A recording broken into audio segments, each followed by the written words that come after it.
존경하는 국민 여러분 안녕하십니까? 김경재입니다. 밤이 깊었습니다.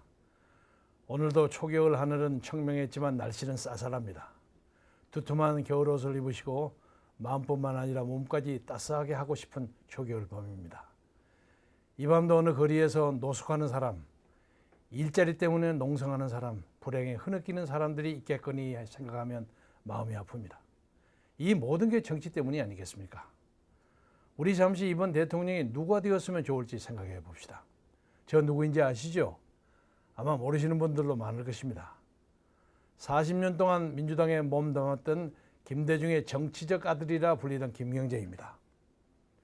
대학 1학년 때부터 이승만 대통령에 반대하여 당시 경무대 앞까지 데모를 했고 5.16과 유신에 저항하여 체포 고문을 수도 없이 당하다가 미국으로 쫓겨나가기도 했습니다. 40년간 김대중 한 분만을 모셨습니다. 그 시절 목숨 걸고 썼던 김영옥 회고록의 작가 필명 박사월이 바로 접니다. 그 책이 박정희 유신 정권을 결정적으로 흔들고 종식시키는 데 밑거름이 되었다는 평가도 있지만 지난 16년간 한시도 쉬지 않고 해외 민주화 운동에 온몸을 바쳤습니다.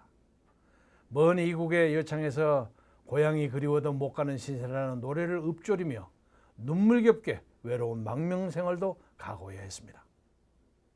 16년 만에 드디어 망명자 신분을 털고 민주화되는 고국에 돌아왔을 때 밤늦은 김포공항의 바닥에 입맞추며 눈물 흘린 눈으로 밤하늘을 쳐다보며 우러러 외쳤습니다. 하나님, 저를 정신적으로 육체적으로 건강하게 고국에 돌아오게 해서 감사합니다. 그러나 저의 고난과 외로움이 어찌 한국 내에서 곤봉에 멍들고 체류탄에 눈물 짓고 투옥당하고 학대당하고 군대에 끌려가고 가난에 허우적거리며 때로는 목숨까지 바치며 민주화의 그날을 고대하며 투쟁하던 사람들의 고난과 슬픔에 감히 비견할 수가 있겠습니까? 그러던 제가 지금 그 박정희 대통령의 딸인 박근혜 후보의 손을 잡고 이 자리에 섰습니다. 그 이유는 간단 명료합니다. 대한민국이 위태롭기 때문입니다.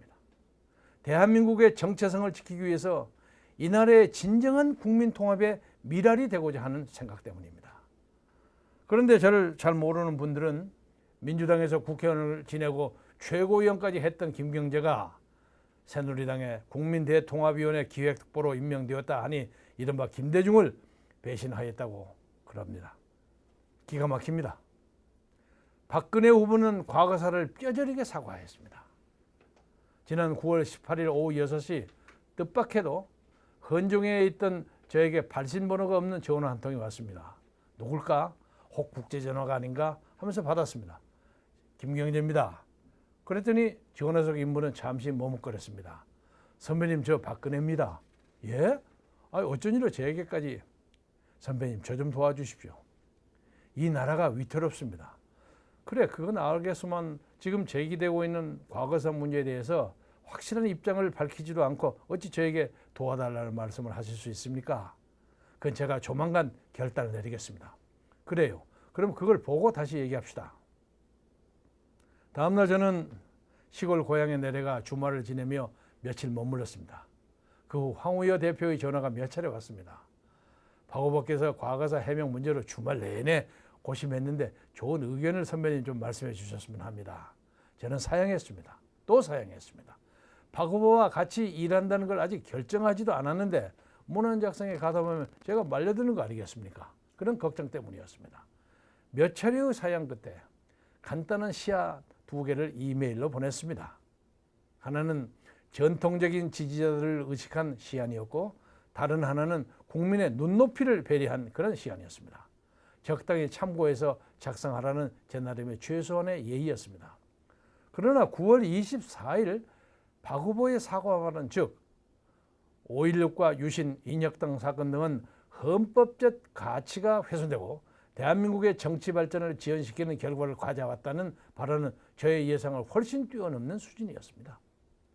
그 시절 고난과 핍박을 당한 사람들에게는 아쉬운 립서비스 같은 것이었을 수 있었겠고 또 너무 파격적으로 사과하는 바람에 시비를 걸 꼬투리를 놓친 격이 된 반대파들은 진정성이 없다 하는 식으로 딴중을 걸었겠지만 과연 한 거대한 통치자의 딸이 아버지의 18년 통치에 대해서 헌법적 가치의 훼손이란 거의 치명적인 판정을 감히 누가 내릴 수 있겠습니까?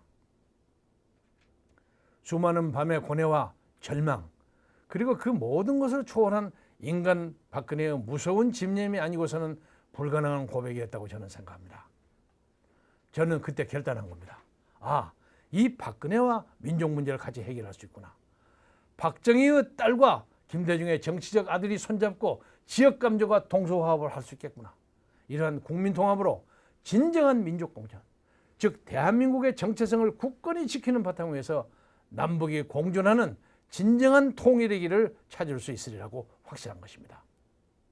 다행스럽게도 저의 이런 결단에 60년대 같은 캠퍼스에서 청춘의 낭만과 이념적 고뇌와 고난을 같이 하던 친구들이 서로 연락도 안 했는데 인식을 같이 하고 동참하여 대단히 감격스러웠습니다. 오적의 시인 김지아, 63데모의 전설적인 지도자 김중태, 민주당 대표를 지낸 황고, 그리고 김행옥 회고록을 쓴 저자 김경재 등 이 4명의 사나이가 이 시대의 문제점을 해결할 적임자로 박근혜 후보를 선택한 것입니다. 국민 여러분, 지금 우리 대한민국은 위기입니다. 지금 대한민국은 영토의 선마저 흔들립니다. 조국을 지켰던 구국의 영혼 백성엽 장군이 민족 반역자로 몰리고 있습니다. 공공연히 북한 정권을 찬양하는 종북주의자들은 애국가도 부르지 않고 연방제 통일을 부르짖고 있습니다.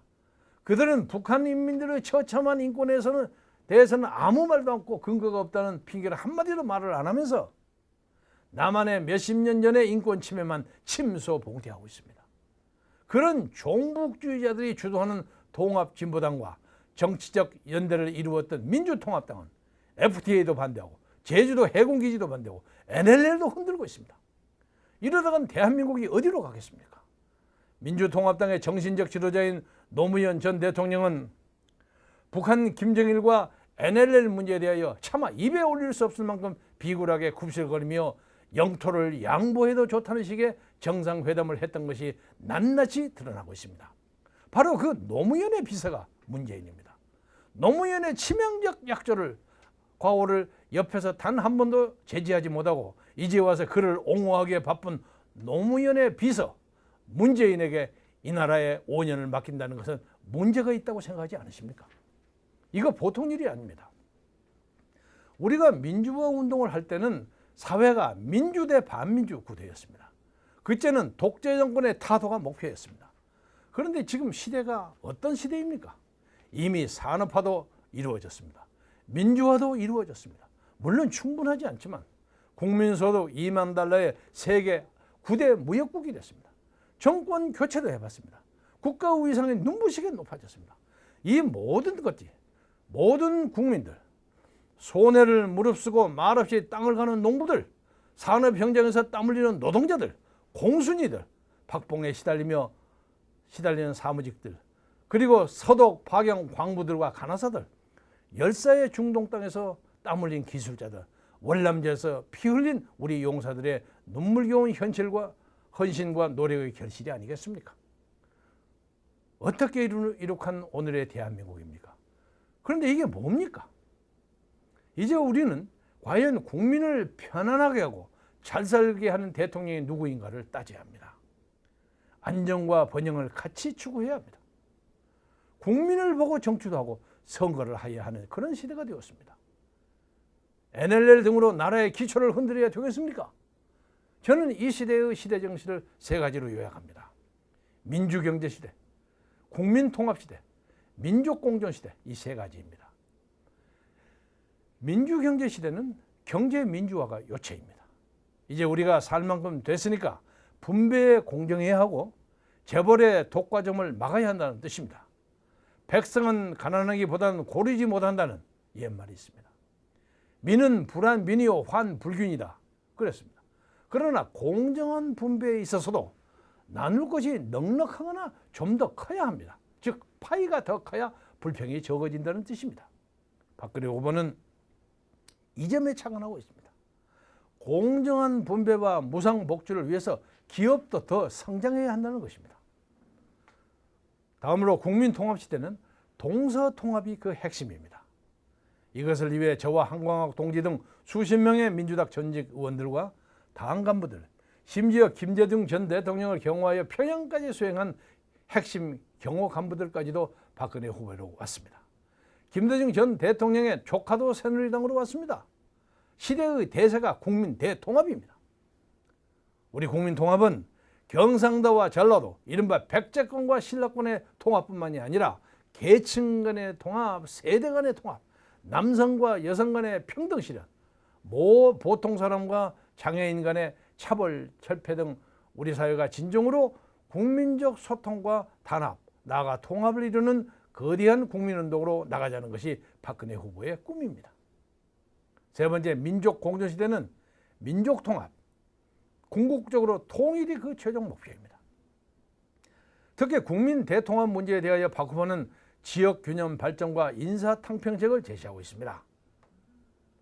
인사가 만사라는 것을 알고 계십니다. 박 후보가 탕평생 약속을 한 것은 그동안 인사가 바르지 않았다는 것을 반증하거나 아니면 무늬만 호남색에 불과했던 사람들이 자신의 입신 출세를 위해서 권력자에게 아첨을 했을 뿐 진정 호남인의 정서와 한을 대변하지 못했다는 것을 반영하는 증거이기도 합니다. 한번 생각해 보십시오. 호남을 대변한다고 큰소리치던 민주통합당을 보시죠. 지금의 민주통합당은 김대중 대통령이 어렵게 이루어놓은 민주당을 차버리고 나갔던 열린우리당, 소위 여루당 세력들이 다시 돌아와서 만든 제2의 도로열린당, 바로 그것입니다. 이른바 친노파가 판을 치는 제2의 여루당입니다. 호남의 압도적인 몰표로 대통령이 되어서도 당선된 노무현은 가로되 호남이 나 예뻐서 찍어줘서 이회창 미워서 할 수 없이 날 찍었지. 그 뻔뻔한 당선자의 비서 문재인은 부산으로 쪼르르 달려가서 와, 호남 몰표 때문에 됐지만 이거 사실 부산 정권 아닌겨. 그렇게 말할 만큼 더 뻔뻔한, 그래서 호남인의 가슴에 씻지 못할 한과 분노를 안겨준 바로 그 장본인입니다. 그런 사람이 다시 호남에 와서 가든 교원 영색으로 아양을 떨며 표를 구걸하고 있다니 이게 말이 됩니까? 김대중 대통령과 호남은 노무현을 대통령으로 만들었습니다. 훌륭한 인재들이 많이 있었지만 동서화합을 위해서 일부러 부산 출신인 노무현 대통령을 민주당의 대통령으로 일부러 만들었던 것입니다. 보십시오. 그런데 노무현은 대통령이 되자마자 김대중 대통령의 명예를 한순간에 더럽혔습니다. 호남을 배신했습니다. 평화공존을 열망하는 김대중 대통령의 공과를 대북 특검으로 하루아침에 만신창이로 만들고 말았습니다. 이게 뭡니까? 일부 민주당 지도자들은 노무현 세력에게 밀려 당을 내주면서 눈치를 보며 그들과 야합했습니다. 이권을 챙겼습니다. 당당하게 김대중 대통령의 유업을 이어받아 진정한 동서화합을 이룰 생각은 안 하고 자신의 정치적 연명을 위해서 비굴하게 수그리고 들어가는 모습, 정말 김대중 대통령의 측근으로서 호남인으로서 굴욕감을 느낍니다. 정통민주당, 신익희와 조병옥과 장명과 김성수의 민주당은 호남인들을 주축을 한 민주 세력들이 목숨을 걸고 지키며 김대중을 대통령으로 만들었던 정당입니다. 그리고 바로 그 민주당이 노무현을 대통령으로 만들어 주었습니다. 그런데 대통령 취임 잉크도 마르기 전에 노무현은 열린우리당을 만들고 민주당을 공중분해시켰습니다. 지금의 민주통합당은 독재에 맞서고 정의와 민권을 위해서 온몸을 던졌던 그 옛날의 민주화 세력과는 본질적으로 다릅니다. 노무현의 친노파들이 옛 민주당 간판을 빼앗아서 분열과 단절의 사고가 체질화되어 있는 세력들로서 오로지 정권을 잡기 위해서 후보 단일화를 주장하고 있습니다. 이건 짝짓기를 통한 권력 나누기 선거 공작에 불과합니다. 김대중 대통령께서 생전에 박근혜 대표가 동서화합의 책임자라고 높이 평가하면서 세월이 흘러 그의 맏딸 박근혜가 나를 찾아왔다. 그녀는 거대 야당인 한나라당의 대표였다. 박 대표는 뜻밖의 아버지 일에 대해서 사과했다. 아버지 시절에 여러 가지로 피해를 입고 고생한 데 대해서 딸로서 사과 말씀드립니다. 나는 그 말이 참으로 고마웠다. 박정희가 환생하여 나에게 화해와 악수를 청하는 것 같아서 기뻤다. 이렇게 말씀했습니다. 그러면서 박근혜 대표를 용서한다고 했습니다. 그리고 진정한 동서화합의 책임자는 박근혜 대표라면서 이제는 지역 갈등을 없애기 위해서 힘써줄 것을 당부하셨습니다. 이미 김대중 대통령과 박근혜 후보는 동서화합을 이루었습니다. 그 유지를 박근혜 새누리당 후보가 실천하는 것입니다. 저희들도 새누리당의 영입제의를 받고 망설였습니다. 김대중 대통령과의 약속을 정말 지킬까 하는 의구심이 있었습니다. 하지만 새누리당 후보는 다른 사람과 다르게 진정성이 담겨 있습니다. 말로 립서비스를 하는 것이 아닌 신뢰할 수 있는 진정성이 있습니다. 보십시오. 지금 민주통합당을 누가 있습니까? 말로는 김대중 대통령의 정신을 이어받는 정당이라고 합니다. 하지만 이미 노무현 대통령 정신을 이어받는 친노파 정당인 것은 천하가 다 아는 사실입니다. 정권을 잡으면 헌신짝처럼 김대중 정신을 버릴 것입니다. 지금 선거는 김대중 대통령을 위한 선거가 아닙니다. 호남 민심을 잡으려고 김대중 대통령을 이용하고 있습니다.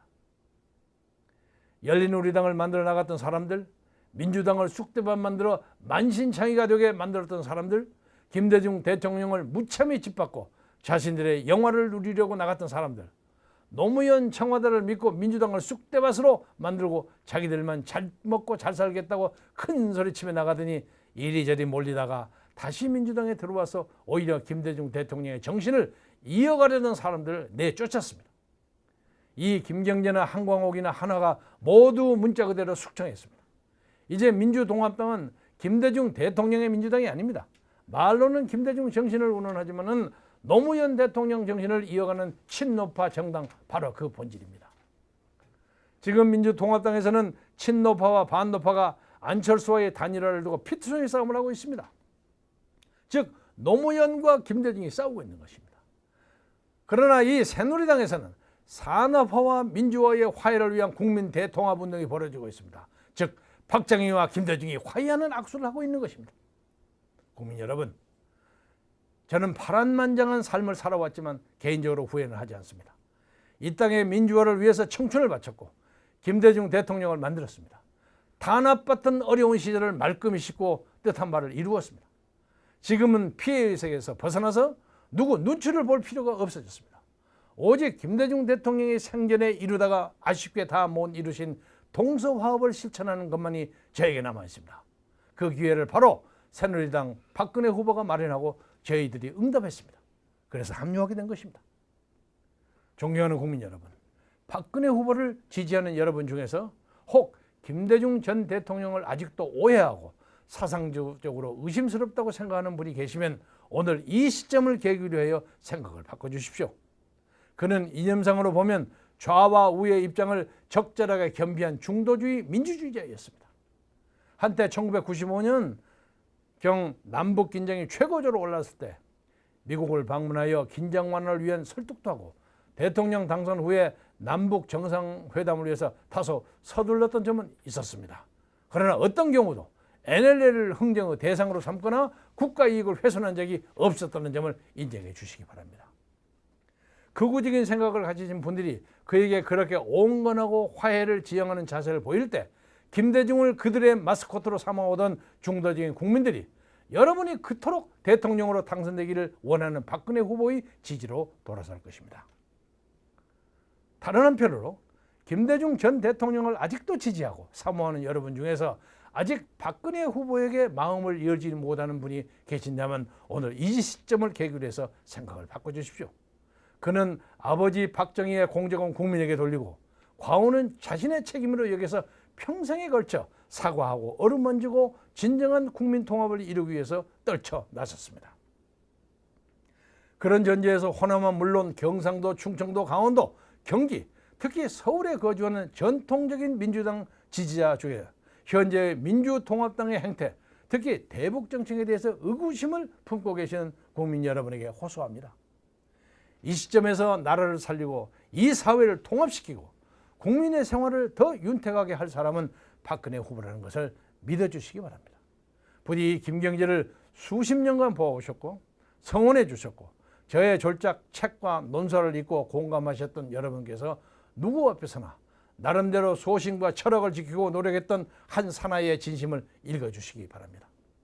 새누리당은 대통합을 위해 변화와 쇄신을 시작했습니다.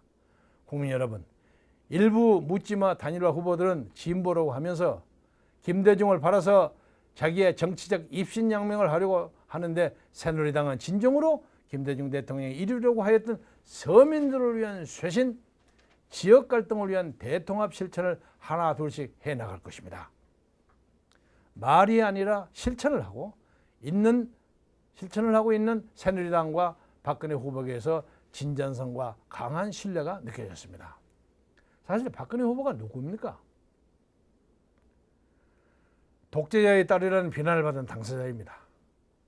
22세의 어머니를 잃고 퍼스트 레이디가 되어 권력의 핵심에 6년간 있었던 사람입니다. 그러나 우리는 하나를 알고 둘은 모릅니다. 박근혜 후보가 유신을 만들었습니까? 아니면 권력을 휘두르며 민주인사를 잡아다가 고문을 하였습니까? 아니면 재벌들을 위해 서민들의 삶을 짓밟지도 않았고 자신의 정치적 위상을 높이기 위해서 권력 투쟁을 벌인 사실도 없습니다. 오히려 본인의 의사와 달리 역사적 피해를 당한 사람입니다.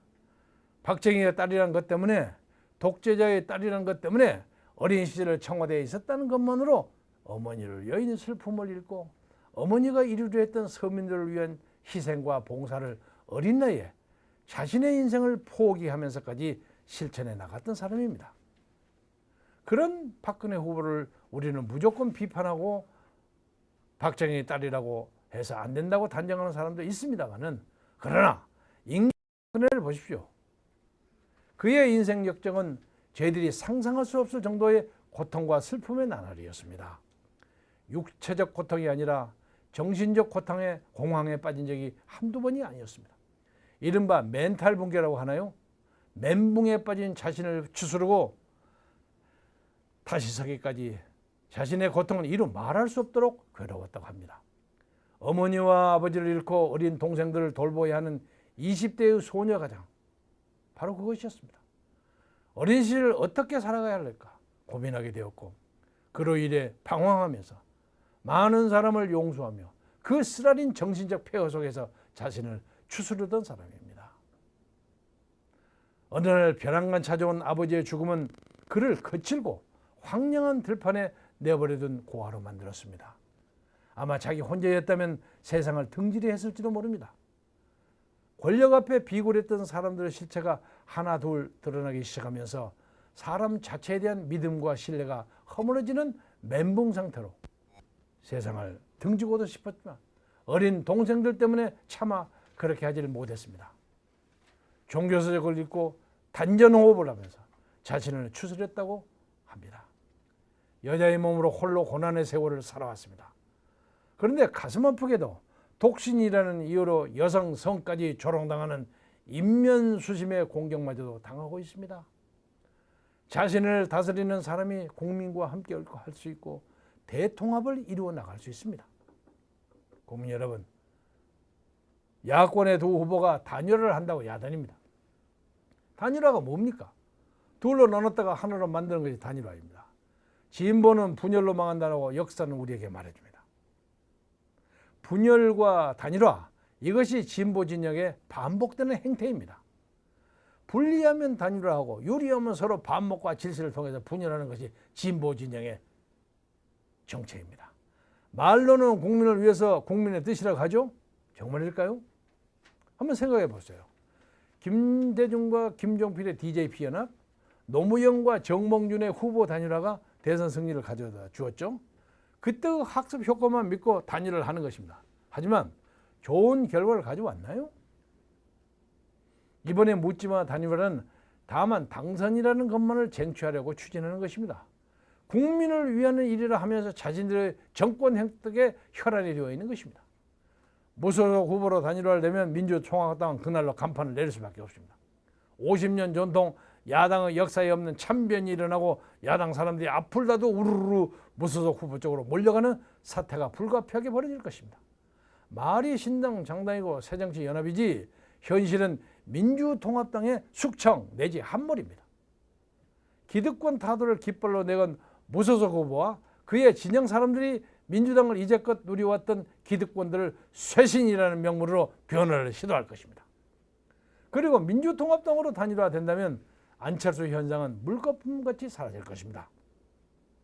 그동안 안철수 후보가 모처럼 일궈왔던 제3세력의 존재 가치는 민주당이라는 기성정당과 벽에 부딪혀서 그 명맥을 유지하지도 힘들 것입니다.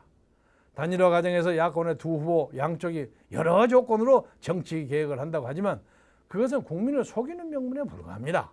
보십시오. 지난 역사에서 그것이 지켜진 전례가 없습니다. 김대중 대통령이 3당 통합을 해서 대통령에 당선됐지만은 금고석에 넣어둔 내각제 개헌이라는 3자 합의는 휴지적이 되었고, 김대중 대통령도 김종필과의 DJP 연합 때문에 역시 내각제 개헌을 약속했지만 시작도 못 해보고 물 건너갔습니다.